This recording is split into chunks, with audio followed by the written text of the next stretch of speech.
Welcome to the Mr. Magazine interview. It's a pleasure to have with me today Hunter Lewis, the new editor-in-chief of Cooking Light magazine.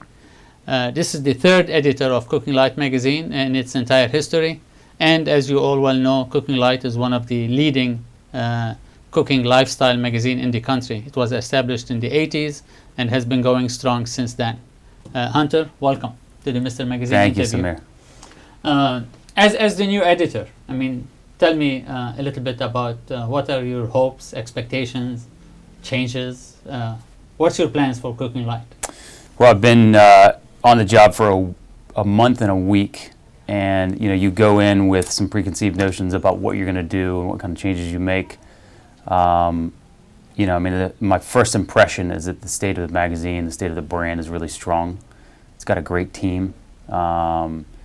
And so I think for print, it's going to be business as usual.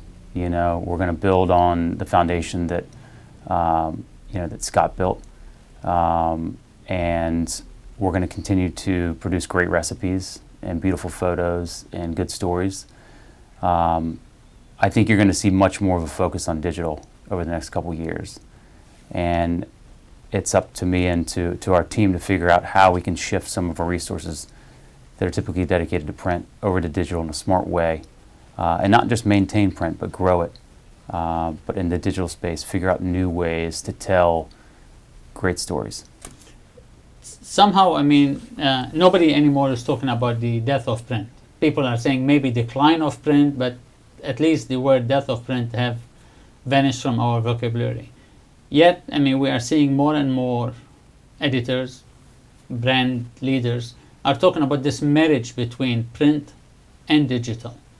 Can you describe, at least what's your plan for this dating period between print and digital before that marriage takes place? Well, I come from a newspaper background, and when I got into journalism, it was, right around the point where newspapers were, on the verge of dying. We didn't know that. We didn't, when we were studying it and when we were practicing it right out of college, around 2000, we didn't know that there was going to be this cliff. When I got into magazines full time, it was '08. It was when there was this hue and cry about the death of print and the death of magazines, and I think it's I think we know now that that's BS. I think what we're finding out right now is that we're in the Wild West of digital media, and anybody that says they know truly what's going on and that they have the answers, I think is full of it. But we've got a great deal of opportunity right now, and if we're doing our jobs right, we're giving people exactly what they want and what they've come to expect of print, and a great experience and great service.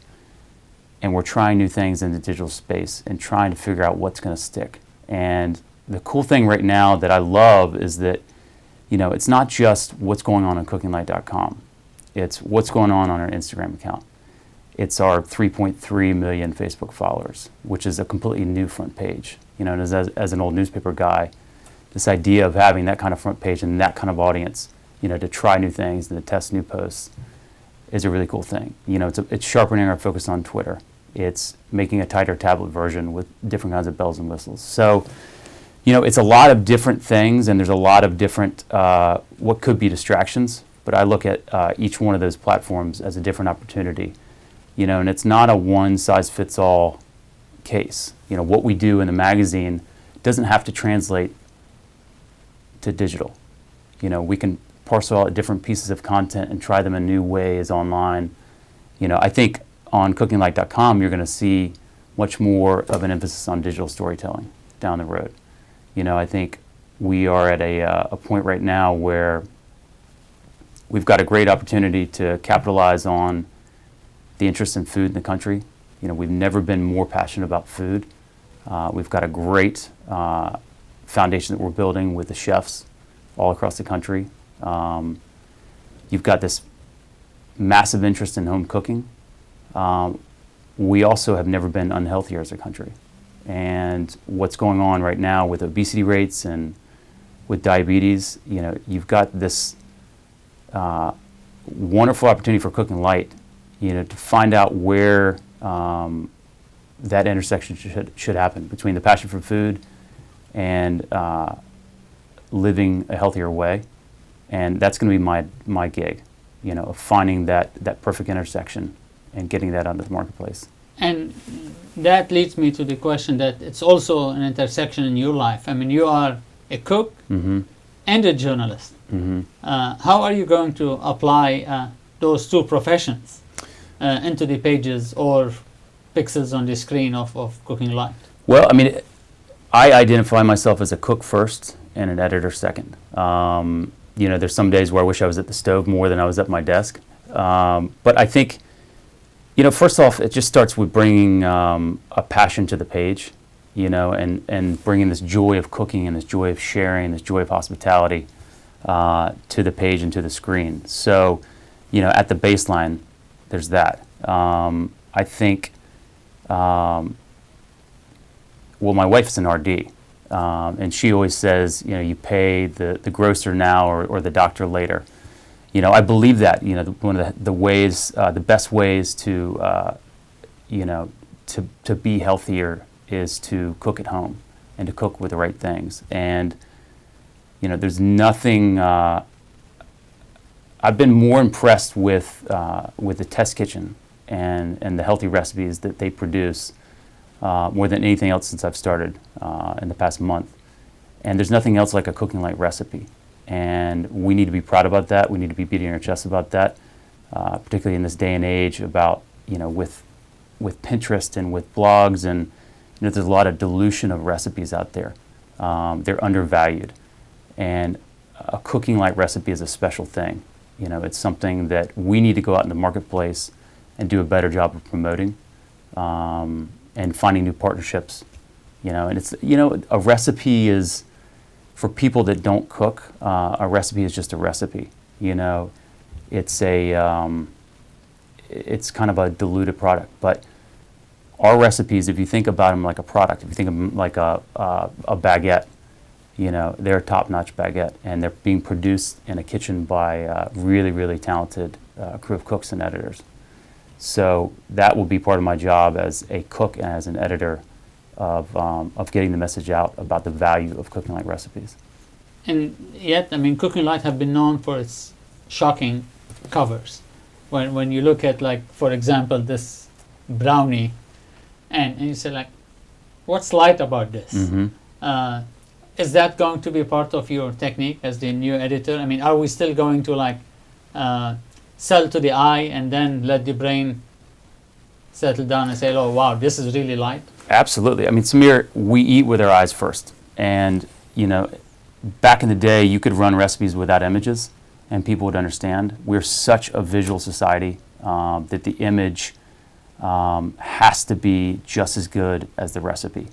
And, when it comes to our covers, there's a power in that tension between the logo of Cooking Light and an indulgent chocolate cake that you see there. Just so happens that Deb Wise, who's our recipe goddess, our dessert goddess, created a 5-ingredient cake. It takes no time to make. It's indulgent, but it's not bad for you. It's good for you. So I think there's a power in seeing chocolate cake and Cooking Light, and it's not a lie. We're not saying that this is good for you, and it's not. We've got the nutritional rigor behind it and nutrition that runs with the recipes that to back it up. What's going to be Hunter's biggest challenge? I think we talked about digital. I think the biggest challenge is going to be to grow print, not just maintain it. I think this idea of maintaining print or maintaining a slow decline, no, I'm not down with that. I think it's going to be about growing our print audience and growing our digital audience. And the biggest thing for me is figuring out, with all of these different platforms I was talking about, with everything from Facebook to our site and our blog and Instagram, it's about delivering the best kind of content and the sharpest content to the right platforms as quickly as possible. And I think the other thing is, Cooking Light is now a mature brand. And when it spun out of Southern Living, in the 80s, it was seen as a very innovative product. I still believe it's an innovative product, but I think we need to get out into the marketplace more, and we need to get out faster. And there's so much paranoia right now that's going on with health and wellness. There are all of these different trends and studies, whether it's good fats, bad fats, good carbs, bad carbs. Cooking Light reports on this, but we're at the point right now we're bound by the magazine news cycle. We've got to get out the day of, the week of, the moment when these things are being reported on, and we need to step out and have more of a point of view. And so that will be a big challenge, and that's something that I'm excited about taking on and leading charge with putting Cooking Light more into the national conversation. It's a magazine for home cooks, and it will always be a magazine for home cooks, but it's also a magazine and a brand, both print and digital, that people are going to be able to use as a resource to figure out how to live a more balanced life. So do you envision your position that the multiple audiences, I mean, as you grow into multiple platforms, that's not necessary if I just want the magazine, the print edition, it is necessary, sufficient, and relevant to me. If I go to Instagram or go to Twitter or I go to the digital edition, that's necessary, sufficient, and relevant. And there's no link between those audiences, that they can be different audiences? Absolutely. I mean, I think what we're going to find and what we're already finding is that oftentimes there's very little crossover between people who are consuming our mobile edition, the mobile version of our site, or the print, or Instagram, or Facebook, or our books. I think we're going to see, over the next couple years, that we've got our core print audience, and we want to grow that, but we're going to gain a whole new audience over the next few months and into the next year with new digital products. And if that's how they come to Cooking Light in that way, and that's how they consume our content and use our recipes, I'm okay with that. And then if that springboards into another subscription, that's great. But it's up to us to create new digital products that people want and that people use. And if that's all they're going to use, that's great too. We've got this Cooking Light diet that we're launching right now. It's in beta mode, and we've got more than 3,000 subscribers to it. And it's unlike anything else in the magazine world. It's unlike anything else in the Time Inc. umbrella. And if that's how people learn about Cooking Light and that's how they come to it, that's great. It's a whole different product. What has been the most pleasant surprise that you faced since you assumed this new position, which is less than 2 months old?